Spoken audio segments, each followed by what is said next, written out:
She screamed that I was crazy, paranoid, but the one in the motel video with my husband was her, the neighbor from 204. I've always tried to maintain good neighborliness, you know, saying hello in the elevator, holding the door, chatting briefly about the weather, those basic things. And with the neighbor from 204, it was no different. At first, she seemed friendly, talking to me as if she were my friend, but over time, I realized there was something strange about her friendliness. Too forced, too invasive. She was always praising my husband. Wow, he's so helpful. Your husband is so polite, isn't he? I wish mine were like that. At first, I thought it was just idle chatter, but then it started to get out of hand. One time, I came in from the street and found her and him talking in the garage, alone, laughing. Lots of laughter. When I approached, their expressions quickly changed. He tensed. She, all sweet, blurted out, "Oh, I was just here telling him about that movie you said you saw, but he hasn't seen it yet. Don't worry, I won't give any spoilers." She knew how to manipulate. She acted like a friend, but she'd make scathing comments in a joking tone. "You're lucky to have someone like that, ... even with your difficult temper. Or, if it were me, he'd be mad by now. I don't know how he puts up with it, ... I started to notice she was planting doubts, and it wasn't just me. She'd comment to other neighbors things like, "She's a bit unstable, isn't she? She seems to be constantly suspicious of him." And soon, these phrases became a label. Without realizing it, I was seen as the crazy one in the building. Meanwhile, she was taking on the role of confidant, of a mature woman who understands men. And to make matters worse, my own husband started to change. Once attentive, he became distant. He checked his phone constantly. He disappeared with lame excuses. And when I asked, he'd say, "See, you're getting paranoid. Talk to the neighbor." In 204, she even joked that "you're obsessed." The neighbor told him this. The neighbor called me obsessed. I was floored. How could a woman who barely knows me be meddling in my marriage like this? I went to confront her. I asked her to stop meddling, to be a little more discreet, to respect my space. And she, with a mocking tone, responded, "Oh, calm down. That's exaggerating. You need to get your head together.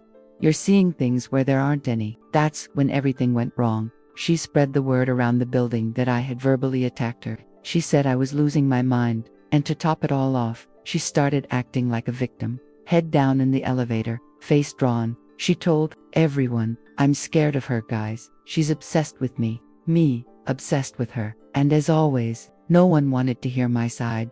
The building became a silent courtroom, where I was judged by looks, whispers, doors that closed as I passed. But what she didn't know, ... is that her game had an expiration date, and that, sooner than she imagined, the mask would fall. She called me crazy, ... but the one in the video, with my husband, ... was her. Asterisk after the conversation with the neighbor from 204. All I felt was a lump in my throat. That mixture of anger, humiliation, and helplessness that makes you doubt your own sanity.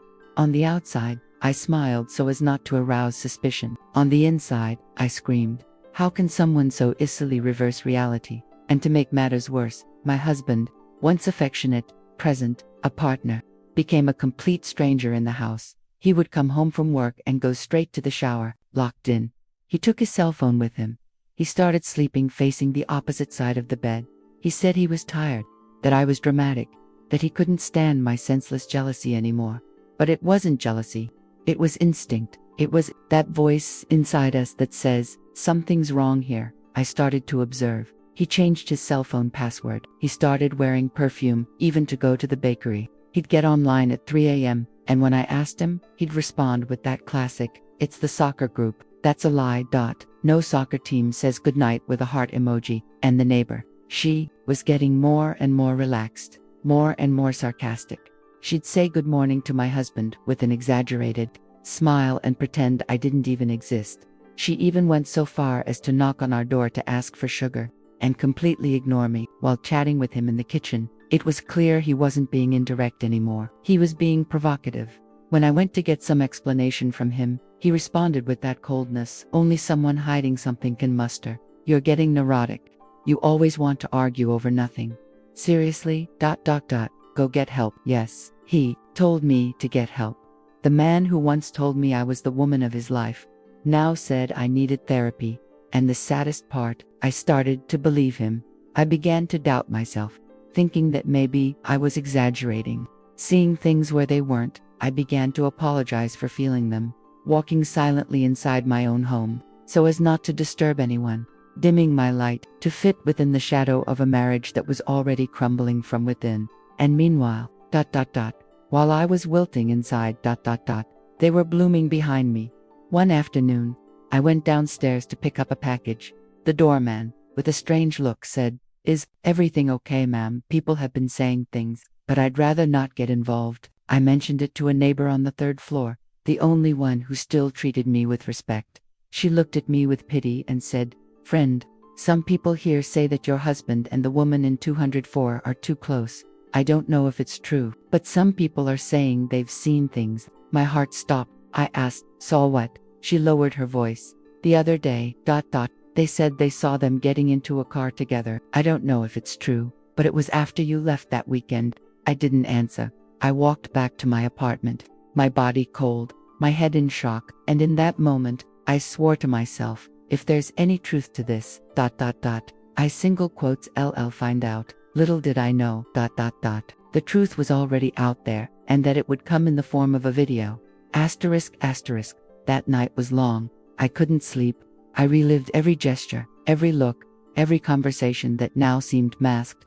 Doubt had become certainty. All that was missing was proof, and it arrived in the most unexpected way possible. It was a Tuesday afternoon. I was at work, trying to keep my head on straight, when I received a text from an unknown number. It was an old friend, who no longer lived in the building but was still part of some groups in the area. The text said, "Look at this. I don't know if it's you, but it looks a lot like your husband." They sent it to me in the gym group. I watched the video message. With trembling hands, I took a deep breath and pressed play. Security camera. Side gate of a motel. A light gray car pulls up. Driver's door opens. He gets out. My husband. Passenger door opens. She gets out. The neighbor from 204. My eyes froze. It wasn't a coincidence. It wasn't a suspicious angle. It wasn't someone who looked alike. It was them, laughing, holding hands. He looks around, as if trying to hide it. She straightens her dress and runs her hand through her hair. Then she leans in and kisses him on the cheek. They both enter the motel. The gate closes. End of video.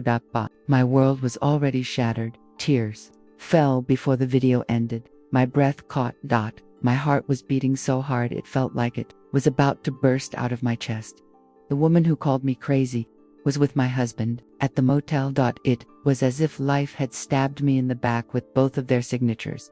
And worst of all, they were acting as if nothing would happen, as if they were immune to the consequences. I remained silent for a few minutes, holding my cell phone, staring into space. The world spun, but I couldn't keep up.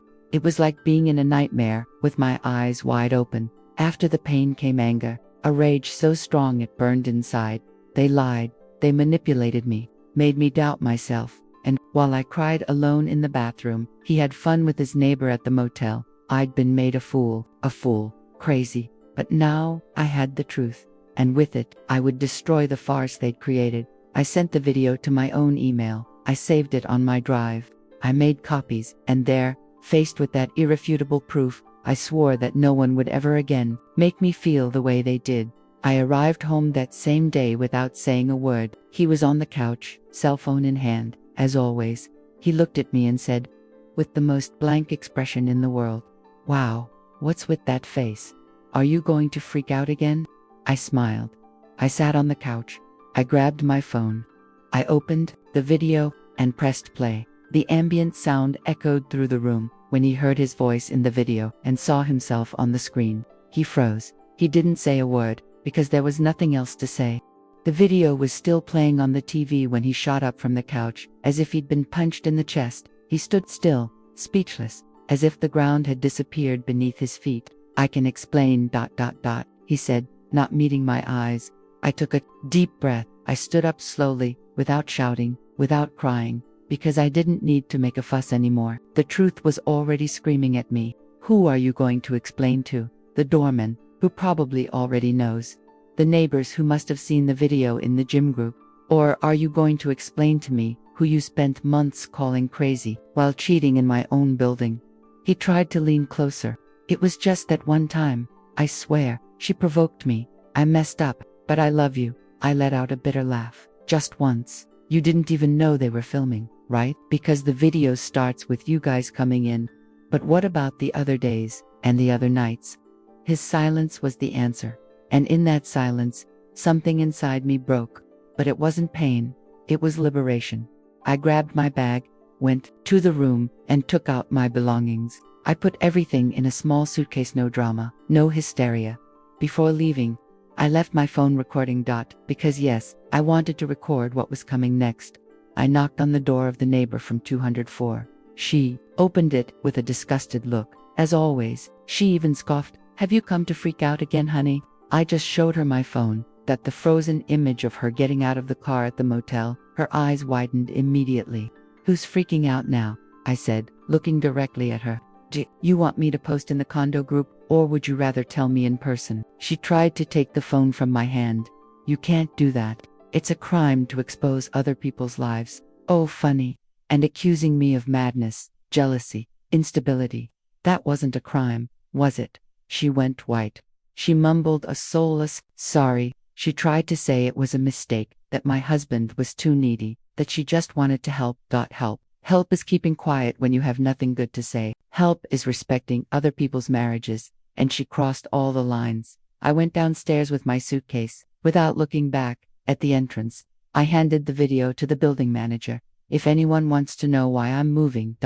Show this. I left with my head held high. The following week, they were both thrown out of the building. She disappeared. He tried to reach me, tried to call me, sent flowers, wrote letters, but it was too late, too late. Today, I sleep peacefully. In a new home, with new people, and most importantly, with myself whole. If there's one thing this story taught me, it's this: the worst folly anyone can do is underestimate the strength of a woman who discovers the truth. She said, I was crazy, but the one in the video with my husband was her. And the only thing I lost in the process. Was my illusion. Like, comment, and subscribe, because here, no lie escapes the truth.